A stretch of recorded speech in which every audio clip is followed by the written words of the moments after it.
You boost morale, you make a difference. When you make a difference, people want to work with you. Hi folks, Steve the Hurricane here, and for today's episode of A Drink with the Hurricane, we're going to be talking about recruitment and retention in 2022. So raise your glass and let's toast to your success. Cheers.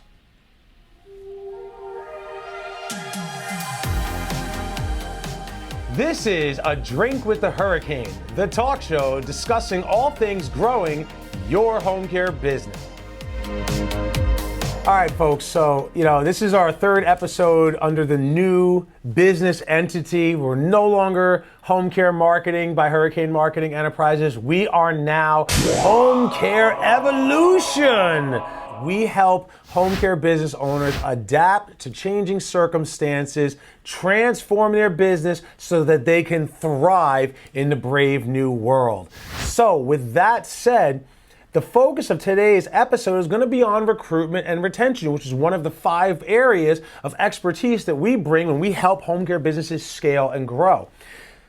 Recruitment and retention, it's no secret. This is the biggest challenge facing the home care industry right now today. As a matter of fact, when you look straight across all industries, at the entry-level position in hospitality, in restaurants, in warehouses, supermarkets, you name it, entry-level positions are at an all-time low. It is hard to get workers right now. It's hard to get people to come back to work after COVID. It is hard to get people to enter the workforce at the low wages we've been paying people. And that is the key aspect of what I'm talking about right here. The low wages we are paying people right now. And I know where this comes from. I know that every single client that I've ever spoken to about increasing their rates to compensate their caregivers more always was resistant at first. Why were they resistant at first? Because they're thinking about their patients. They're thinking about the seniors coming in, and I understand that. That's why the first video I made under the new Home Care Evolution umbrella was about finding the target customer, because when you find the target customer, that will allow you to charge what you need to charge to be able to compensate caregivers for the wages that, I'm going to be real with you, the good caregivers, they deserve these better wages. They really do.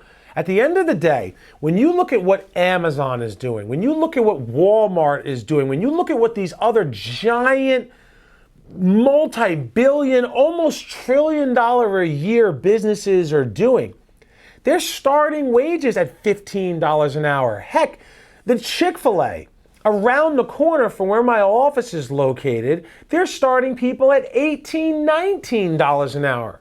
I drove down the road by CCRC, a continuous care retirement community in my town of Manalapan, New Jersey, and when I drove by, they had a sign out front saying CNAs for hire.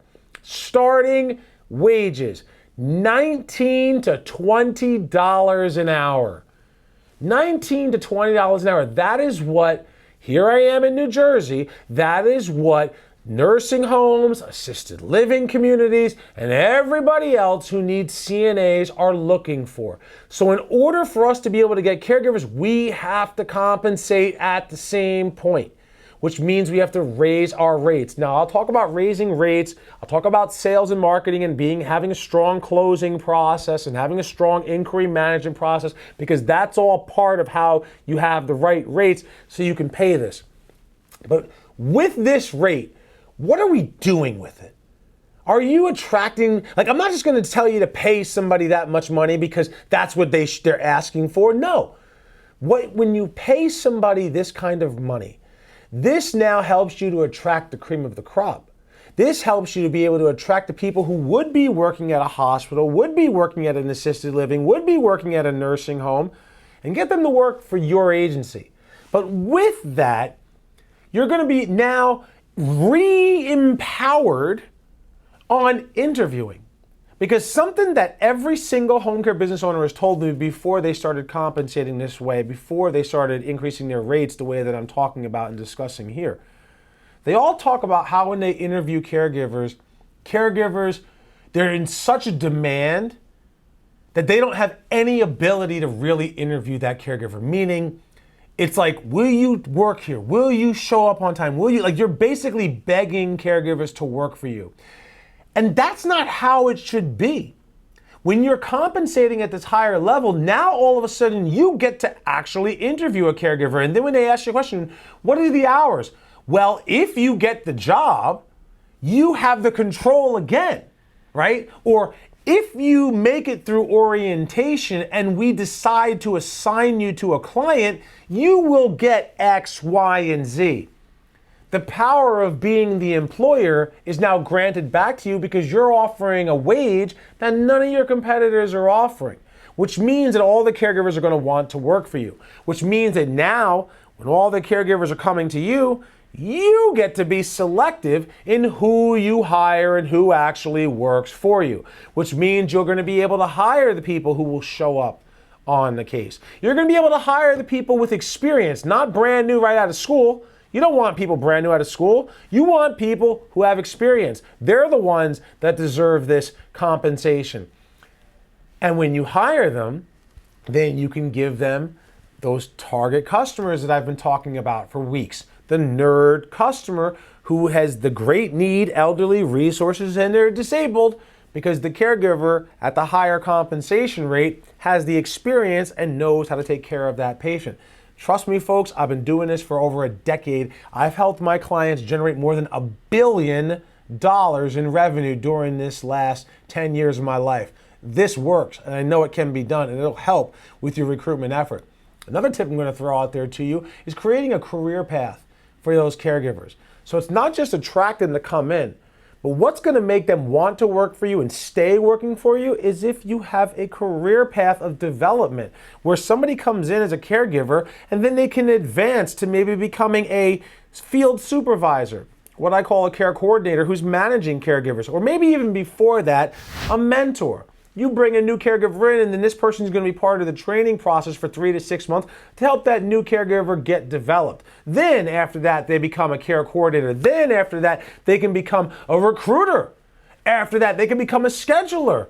I've even seen people take caregivers and turn them into marketing representatives or even executive directors and scale and grow the business to multiple offices, something I'll talk about in another Drink with the Hurricane to come when I talk about the finances and multiple revenue streams.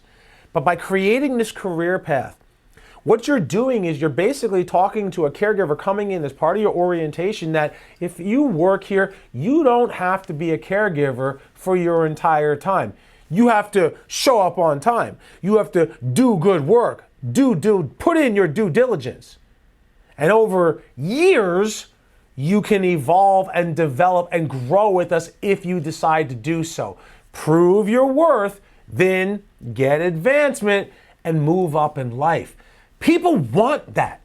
Caregivers don't make a lot of money, but the opportunity to advance and grow their career is how you're going to attract the cream of the crop. So I just laid out a whole recruitment plan here for you. If you need help with how to do all of this, pick up the phone, give us a call, come to one of our events. I do conferences, I do workshop days now. Home Care Evolution. Adapt, transform, thrive so that you can blow away the competition.